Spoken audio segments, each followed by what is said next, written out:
믿는 자의 권세 제2장 권세란 무엇인가? 킹 제임스 버전 함정 역본에서는 예수께서 누가복음 10장 19절에서 이렇게 말씀하십니다.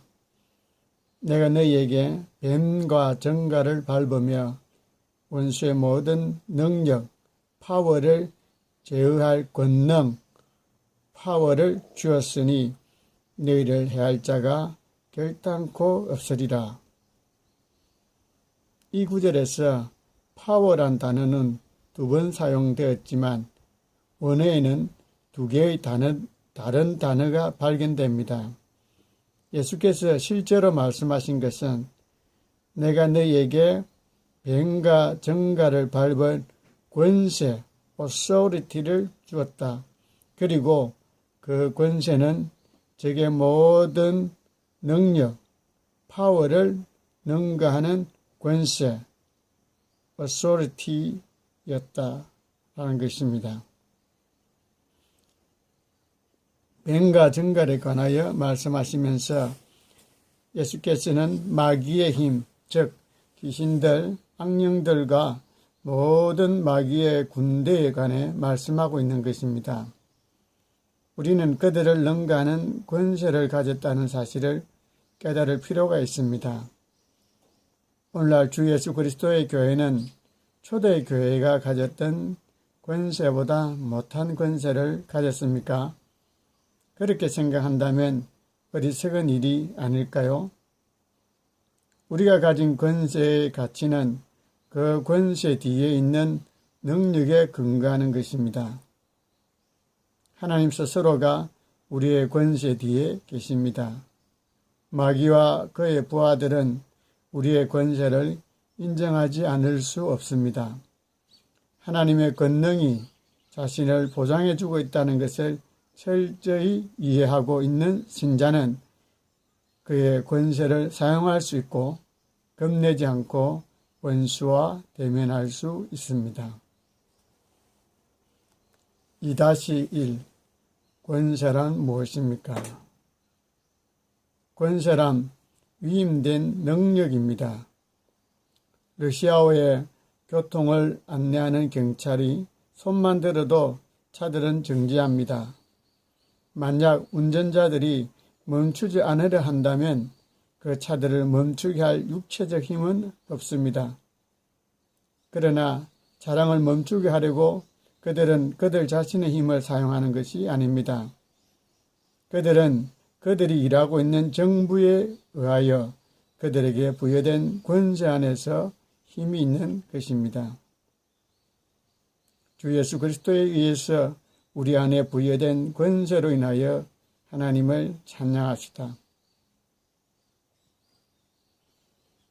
바울은 성도들에게 그의 힘의 강력 안에서 주 안에서 강해지라고 말했습니다. 에베소서 6장 10절 끝으로 너희가 주 안에서와 그 힘의 능력으로 강건하여 지고 이 뜻은 당신이 당신의 손을 들면서 마귀에게 더 이상 가까이 오지 말라고 말하며 마귀 앞에 나설 수 있다는 말입니다. 당신의 권세를 사용하십시오. 언젠가 영국에서 스미스 위글스워스가 길 모퉁이에서 버스를 기다리고 있었습니다. 그때 한 여자가 아파트에서 나오는데 작은 개 한 마리가 그녀 뒤를 따라 나오는 것이었습니다.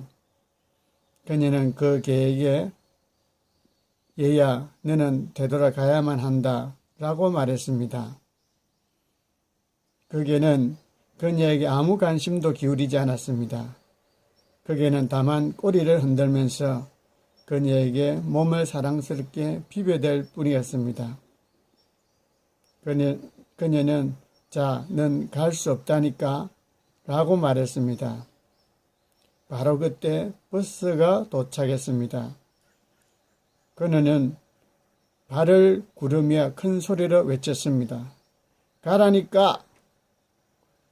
그 개는 꼬리를 두 다리 사이에 감추고 즉시 도망쳤습니다. 위글스워스는 생각할 것도 없이 마귀에게는 바로 저런 식으로 외쳐야 하는구나 라고 말했습니다. 마귀에게 조용히 타이르는 것이 아니라 엄히 명령해야 합니다. 단호하게, 당당하게, 담대하게 명령해야 합니다. 예수의 이름으로 명하노니 떠나갈지어다. 2-2 우는 사자와 같이. 사역 초창기에 몸에 심장 이상 증상이 왔습니다. 나는 6주간 기도하며 투병했습니다.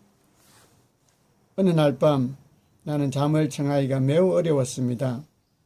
기도한 후에 마침내 겨우 잠이 들었는데 꿈을 꾸었습니다. 이 꿈속에서 나는 야구장이나 연병장과 같은 곳을 걷고 있었습니다. 나의 양쪽에 관람석이 준비되어 있었습니다. 걷고 있었는데 내가 보니 사납게 으르렁거리는 2마리의 사자가 보였습니다. 나는 즉시 도망하기 시작했습니다. 그러다가 나는 멈춰서서 스탠드로 몸을 피하기에는 너무 멀리 떨어져 있다는 것을 알았습니다. 나는 사자들을 피할 길이 없었습니다. 나는 조용히 멈춰선 후 뒤돌아서서 사자들을 맞서기 위해 걸어갔습니다. 사자들은 이빨을 드러내놓고 으르렁거리며 내게로 향하여 왔습니다. 나는 떨고 있었습니다. 나는 사자들에게 내가 예수 이름으로 너를 대적한다. 예수 이름 안에서 너희는 나를 해칠 수 없다. 고 말했습니다. 나는 그곳에 서 있었습니다. 사자들은 마치 2마리의 고양이처럼 내게 다가와 내 발목 주위에서 냄새를 맡더니 마침내 내게는 아무 관심도 없다는 듯이 장난을 치며 다른 곳으로 가버리는 것이었습니다. 그때 나는 잠에서 깨어났습니다. 나는 하나님이 내게 말씀하시는 바가 무엇인지 정확히 알았습니다. 베드로전서의 말씀이 떠올랐습니다. 베드로전서 5장 8절로 9절 근신하고 깨어라. 너희 대적 마귀가 우는 사자같이 두루다니며 삼킬 자를 찾나니 너희는 믿음을 굳건하게 하여 그를 대적하라. 이는 세상에 있는 너희 형제들도 동일한 고난을 당하는 줄을 알미라. 내가 싸우던 육체적 싸움, 질병과의 투쟁은 바로 그 순간 승리하게 되었습니다. 아픈 증상은 즉시 사라지고 나는 완쾌되었습니다. 나는 나의 믿음의 근거를 찾아 굳게 섰습니다. 나는 포기하지 않고 이겼습니다. 에베소서 6장 10절에 끝으로 너희가 주 안에서와 그 힘의 능력으로 강건하여 지고 라고 말하고 있습니다. 많은 사람들이 이 구절을 읽고 주님이 그들에게 스스로 강건하여 지라고 말씀하고 있다고 생각합니다. 그러나 성경은 여러분 자신이 강건해지라고 한마디도 말하고 있지 않습니다. 성경은 주 안에서 강건해지라고 말하고 있습니다. 사람들은 내가 그것을 해낼 수 있을지 없을지 알 수 없다고 말합니다. 물론 당신은 그것을 해낼 수 있습니다. 그것에 대해서는 생각조차 하지 마십시오. 주 안에서 강건하십시오. 당신의 능력이나 힘이 아니라 그의 힘의 능력 안에서 강건하십시오. 요한일서 4장 4절에서 말씀하시기를 자녀들아 너희는 하나님께 속하였고 또 그들을 이기었나니 이는 너희 안에 계시니가 세상에 있는 자보다 크심이라 말씀했습니다. 세상에 있는 자란 이 세상 신이요 정사와 근세와 이 어둠의 세상 주관자인 사탄입니다. 그러나 당신 안에 있는 그 권능은 이 세상에 있는 권능보다 더욱 큽니다. 그것은 당신의 권세를 지원하는 권능이 우리의 원수들을 지원하고 있는 권능보다 더 크기 때문입니다. 성령께서 말씀하십니다. 예수 그리스도로 말미암았고 그의 원수를 이기심을 통하여 획득되었으며 예수 그리스도의 이름에 부여된 땅 위의 권능은 교회에 속했다. 그러므로 이 권세를 사용하라.